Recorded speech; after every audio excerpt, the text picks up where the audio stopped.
ईश्वर की योजना हमारी योजना से हमेशा ही बेहतर होती है। लाइफ में कभी कभी ऐसा होता है कि जो हमें चाहिए, जिसका हम बहुत समय से इंतज़ार कर रहे होते हैं, वो हमें मिल तो जाता है, लेकिन कुछ ही पल में वो हमसे वापस छीन भी जाता है। ऐसी स्थिति में हम ईश्वर को कोसने लगते हैं। हम ईश्वर से कहने लगते हैं कि आपने हमारे साथ ऐसा क्यों किया।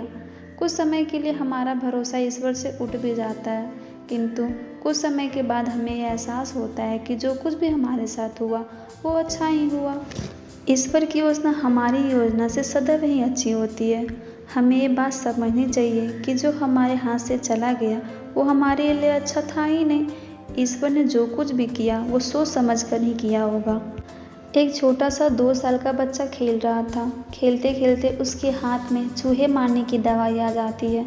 बच्चा नादान था, वो नहीं जानता था कि ये चूहे मारने की दवाई है। वो तो इसे चॉकलेट समझकर खुश हो रहा था।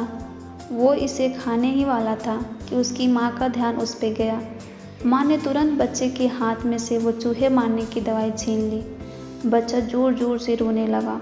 बच्चे के रोने के बावजूद भी उसकी माँ ने उसकी एक ना सुनी और वो दवाई को कहीं छिपा दी, क्योंकि बच्चा नहीं जानता था कि चॉकलेट नहीं चूहे मारने की दवाई है।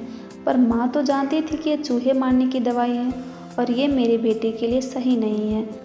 बच्चे को कुछ पल की खुशी देने के लिए माँ उसे वो दवाई नहीं दे सकती थी, क्योंकि वो उसके लिए हानिकारक थी। वैसे ही हमारी ज़िंदगी में हमें कुछ ऐसा मिले जो हमें कुछ पल की खुशी दे और फिर वापस छीन जाए, तो हमें निराश नहीं होना चाहिए। तभी हमें ये सोचना चाहिए कि जो मिला था वो हमारे लिए अच्छा था ही नहीं, इस चूहे मारने की दवाई जैसी थी। जैसे माँ ने बच्चे के हाथ में से इस चूहे मारने की दवाई को छीन लिया, वैसे ही ईश्वर ने हमारे हाथ में से वो छीन लिया, क्योंकि वो हमारे लिए अच्छा था ही नहीं। कभी कभी हमें सही और गलत का फ़र्क इस नादान बच्चे की तरह पता नहीं चलता है, पर जैसे माँ को पता था वैसे ही ईश्वर को सब पता होता है। इसीलिए हमें ईश्वर की योजना पे भरोसा रखना चाहिए कि हमारे साथ जो हुआ वही हमारे लिए बेहतर था।